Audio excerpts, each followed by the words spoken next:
Assalamualaikum dan salam Sarawakku sayang. Bersama saya Hafizah Munirah Mahrab.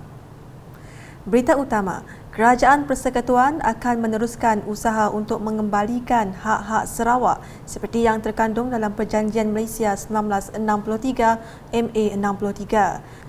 Menteri di Jabatan Perdana Menteri Hal Ehwal Sabah dan Sarawak Datuk Seri Panglima Dr. Maximus Ongkili berkata, salah satu usaha tersebut adalah menerusi Kementerian Kewangan Malaysia yang akan mengadakan perbincangan bersama dengan Kerajaan Sarawak dalam masa terdekat bagi mengkaji semula pemberian peruntukan khas di bawah Perkara 112 di Perlembagaan Persekutuan.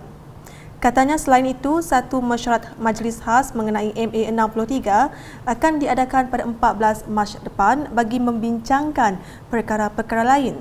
Beliau berkata demikian semasa menjawab soalan Ahli Parlimen Serian Datuk Seri Dr. Richard Riot Jaim di Dewan Rakyat pada Khamis. Tambah beliau, antara perkara yang bakal dibincangkan termasuk hal ehwal tanah serta perwakilan kuasa untuk hal-hal alam sekitar dan sumber manusia. Tegasnya, semua ini adalah usaha berterusan sebagai kesinambungan kepada tuntutan-tuntutan terdahulu seperti penyerahan kuasa kawal selia pengedaran gas, pemerkasaan pelesenan perikanan laut dalam dan perwataan Akta Perlembagaan Pindaan 2022, Akta A1642 yang merangkumi pindaan kepada Perkara 1/2, 160/2, 161A/6 dan /7 Perlembagaan Persekutuan. Dengan pendekatan yang diambil oleh Yang Amat Berhormat Perdana Menteri bahawa tahun ini banyak lagi perkara yang kita akan umumkan sesuai dengan keputusan yang dibuat nanti. Terima kasih.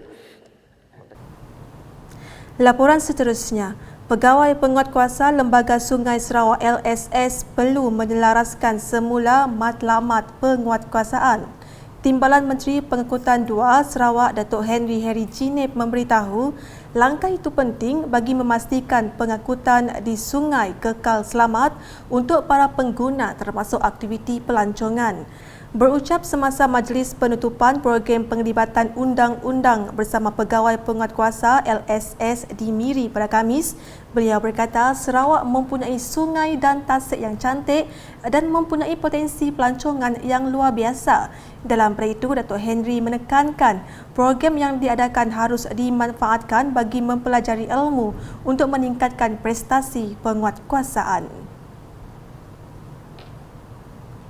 Sementara itu, program Jerayawara penglibatan ibu bapa, komuniti dan swasta PIBKS penting bagi meningkatkan kesedaran mengenai peranan dalam pendidikan anak-anak. Ahli Dewan Undangan Negeri Terbedu Dr. Simon Sinang Badar berkata, PIBKS ditubuhkan sebagai platform terbaik untuk ibu bapa, sektor swasta dan sekolah dan komuniti agar tetap unggul menjadi nadi mentransformasikan anak-anak pada abad ini. Beliau berkata demikian semasa berucap merasmikan Majlis Pelancaran Jerayawara PIBKS Zon Terbedu dan Zon Tai pada Khamis. Ujarnya lagi, hubungan baik di antara pihak sekolah dan Persatuan Ibu Bapa dan Guru PIBG wajib diamalkan malah diambil berat oleh semua pihak agar prestasi pelajar serta pembangunan fizikal sekolah dapat ditingkatkan. Dalam pada itu, Dr. Simon turut meluluskan peruntukan sebanyak RM40,000 kepada PIBKS Zon Terbedu dan Zon Tai bagi melaksanakan pelbagai program untuk tahun 2022. Di Opar pula, bidang pertanian akan menjadi fokus utama bagi menjana pendapatan penduduk di kawasan Dewan Undangan Negeri berkenaan.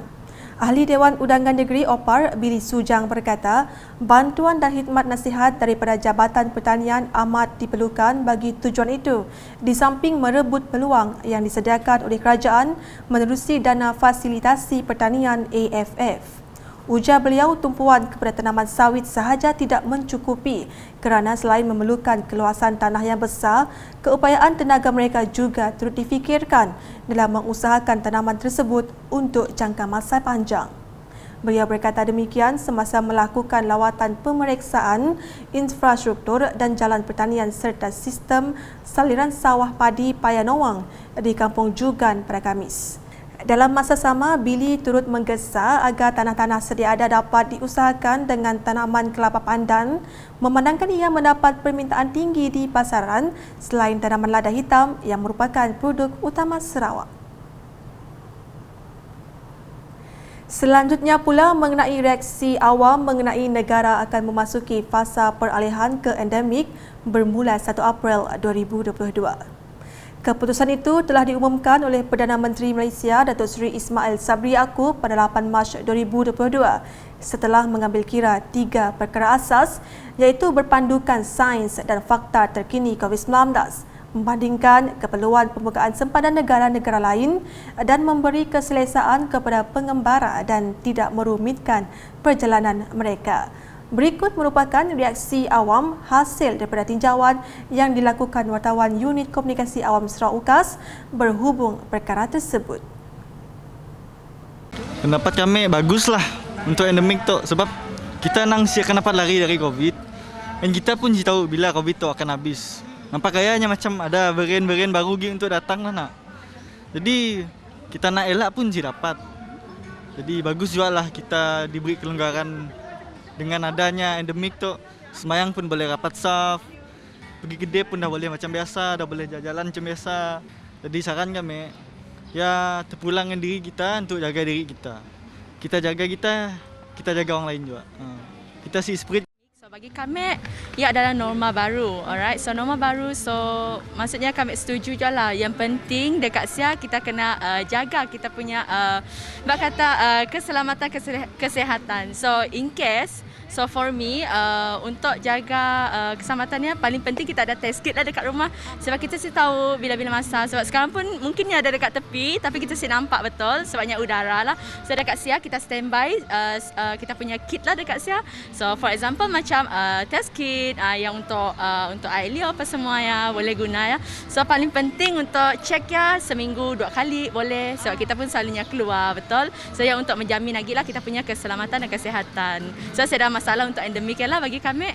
So untuk pembangunan ekonomi tu disebabkan oleh endemik tu, so kita dah boleh membangunkan lagi sektor kita dan kita boleh buka lagi kita untuk membangunkan negara kita lagi lah. So far banyak kebaikannya macam sebab sempadan dah dibuka nak. So orang yang dapat balik raya before tu nyapat balik, nyapat melepas rindu dengan maknya. And then SOP macam kita kan wajib semayang. Kita kan semayang rapat-rapat, so dapat dirapatkan lah. Ekonomi negara, of course melancong, orang dapat melancong balik dalam negara kita, and then kita dapat melancong balik ke luar negara. Sekian edisi malam bersama saya Hafizah Munirah. Berita lebih lanjut boleh didapati di semua platform media sosial UKAS termasuk portal ukas.sarawak.gov.my dan UKAS Channel di YouTube. Salam UKAS.